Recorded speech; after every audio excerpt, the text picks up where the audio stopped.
عزیز دوستو، ایک لفظ ہے حکمت، اس کا سادہ معنی تو دانائی ہے، لیکن علماء یہ فرماتے ہیں کہ حکمت سے مراد وہ پختہ اور صحیح علم ہے جس کی بنیاد پر انسان کے ارادے نیکی کی طرف پختہ ہو جاتے ہیں، اس کو حکمت کہتے ہیں، دانائی کہتے ہیں۔ جس علم کی موجودگی میں انسان اتنا پختہ اور طاقتور ارادہ کرے کہ شریعت کی طرف چل نکلے، حکمت بہت بڑی نعمت ہے۔ اتنی بڑی نعمت ہے کہ وہ قرآن مجید جو کل دنیا کو کلیل فرماتا ہے، وہ قرآن مجید کہتا ہے کہ یؤتی الحکمت من یشاء، اللہ جسے چاہتا ہے حکمت عطا کرتا ہے، اور فرمایا ومن یؤت الحکمت فقد اوتی خیرا کثیرا، جسے اس نے حکمت عطا کی اسے خیر کثیر عطا فرما دی۔ جو دانا لوگ ہیں، جو حکمت والے لوگ ہیں، جن کا علم پختہ ہے، جنہوں نے کتاب و سنت کو پورا پڑھ کے پھر نظریات کو اتنا پکا کر لیا ہے کہ انہیں اللہ نے انشراح صدر عطا فرمایا ہے، اور ان کی جو گفتگو ہے، ان کا جو لہجہ ہے، ان کا جو انداز ہے، وہ اس طرح کا نہیں ہے کہ وہ کوئی بات انہوں نے سنی ہے تو وہ کانوں کے کچے ہیں تو اسی جذباتی بات کو لے کے وہ آگے نکل کھڑے ہوئے ہیں، بلکہ انہوں نے اچھی طرح دودھ رڑکا ہے، اور اس میں سے انہوں نے مکھن کو اس طرح ٹٹولا ہے کہ انہوں نے وہ لسی شسی ساری پیچھے چھوڑ دی ہے، خالص چیز نکال کے لوگوں کے سامنے پیش کی ہے۔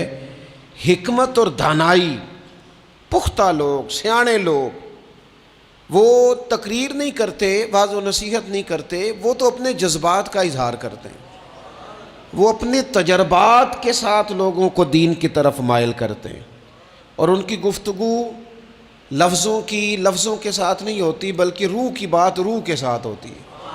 اور اقبال کہنے لگے یہ بات جو دل سے نکلتی ہے اثر رکھتی ہے، پر نہیں طاقت پرواز مگر رکھتی ہے۔ دانائی، حکمت، اللہ تبارک و تعالیٰ نے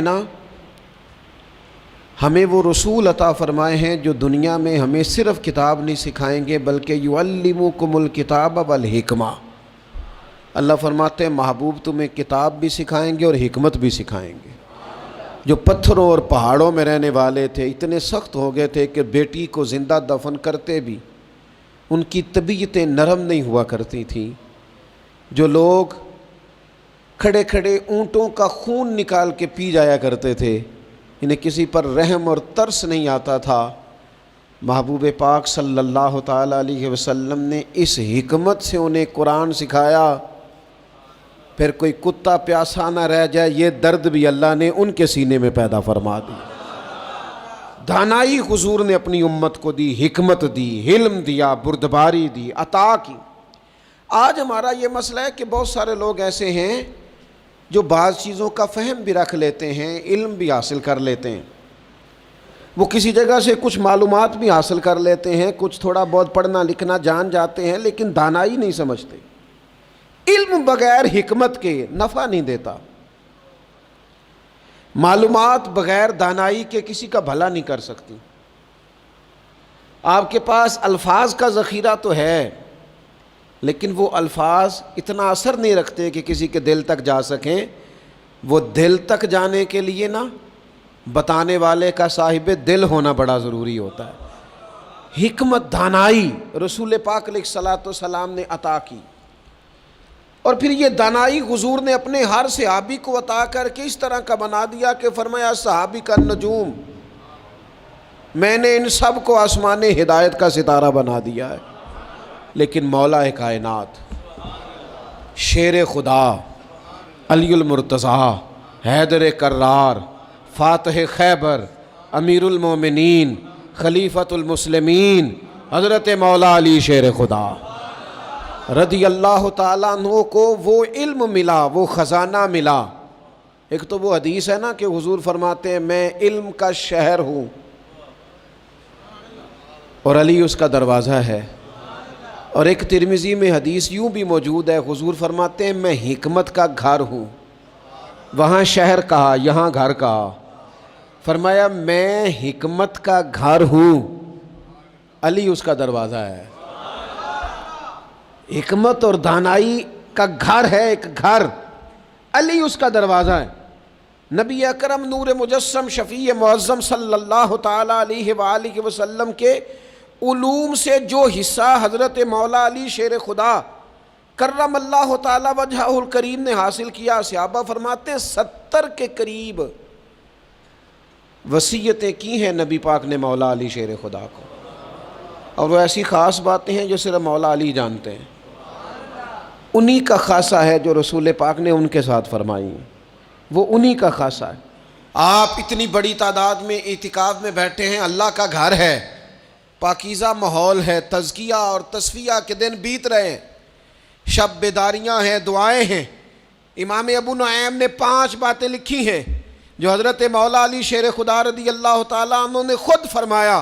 حضرت علی فرمانے لگے میری 5 باتیں یاد کر لو، اور فرمانے لگے اونٹوں پر بیٹھ کر تلاش کرنے نکلو گے تو یہ باتیں تمہیں ملیں گی کہیں بھی نہیں، لے لو ہم سے، حاصل کر لو، یہ فیض ہے۔ فرمایا ڈھونڈنے نکلو گے نا، ڈھونڈنے، تو تمہیں یہ ملیں گی، ڈھونڈنے سے نہیں چیزیں ملیں گی۔ فرمانے لگے 5 باتیں لے لو یار حضرت شیر خدا کی 5 باتیں، آج اس کو سبق کے طور پر رٹا لگا لو، اسے یاد کر لو، دل میں بٹھا لو۔ شیر خدا کی 5 باتیں، علم و حکمت کا نچوڑ، نبی پاک صلی اللہ تعالیٰ علیہ وسلم سے لیا ہوا فیض، وہ حضور کی امت کو بانٹتے ہیں، اپنے سے محبت کرنے والوں کو عطا کرتے ہیں۔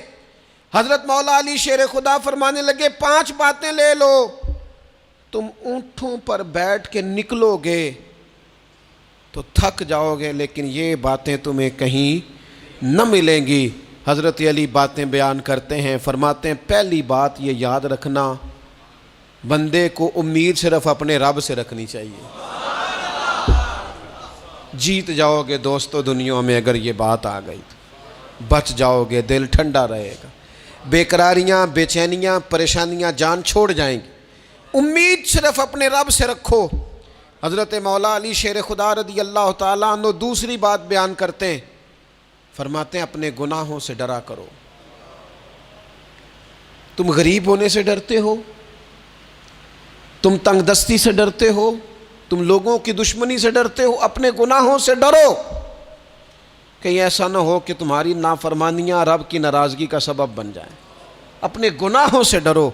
اور تیسرا مولا علی شیر خدا رضی اللہ تعالیٰ عنہ فرماتے ہیں اگر تم جاہل ہو نا، تمہیں پتہ نہیں، تو علم کے بارے میں سوال کرنے سے کبھی نہ شرمانا، پوچھ لینا فائدہ ہوگا، کسی سے بات کر لینا فائدہ ہوگا، کسی سے سیکھ لینا نفع ہو جائے گا، کسی کو مان لینا اپنا استاد، زندگی بھر سمجھدار ہو جاؤ گے، فیض یاب ہو جاؤ گے۔ اور حضرت علی شیر خدا چوتھی بات ارشاد فرماتے ہیں یہ علماء کے لیے، فرمایا اگر عالم کو کسی مسئلے کا علم نہ ہو تو غلط بات نہ بتائے بلکہ کہہ دے واللہ اعلم، اللہ بہتر جانتا ہے۔ یہ بات یاد رکھیں، جس بات کا پتہ نہ ہو، جس کی خبر نہ ہو، جس پر عبور نہ ہو، اس بات کو آگے بیان نہ کیا جائے اور کبھی بھی غلط بات نہ بتائی جائے۔ یہ حضرت علی شیر خدا ہمیں سبق دیتے ہیں۔ اور 5ویں بات حضرت علی شیر خدا ارشاد فرماتے ہیں یاد رکھنا، ایمان میں صبر کی وہی حیثیت ہے جو جسم میں سر کی حیثیت ہے۔ اپنی زندگی صبر کے ساتھ گزارنا، زندگی میں کبھی بے صبرے نہ ہونا، حوصلہ نہ چھوڑ جانا۔ صبر بزدلی نہیں ہوتا، صبر تو اچھی تدبیر کو کہتے ہیں، صبر تو رب کریم کے فیصلے کے انتظار کو کہتے ہیں، صبر تو اللہ کی مدد کے نازل ہونے کے انتظار کو کہتے ہیں۔ فرمایا جو تمہارے جسم میں سر کا مقام ہے وہی ایمان میں صبر کا مقام ہے۔ یہ مولا علی شیر خدا نے ہمیں 5 باتیں دی۔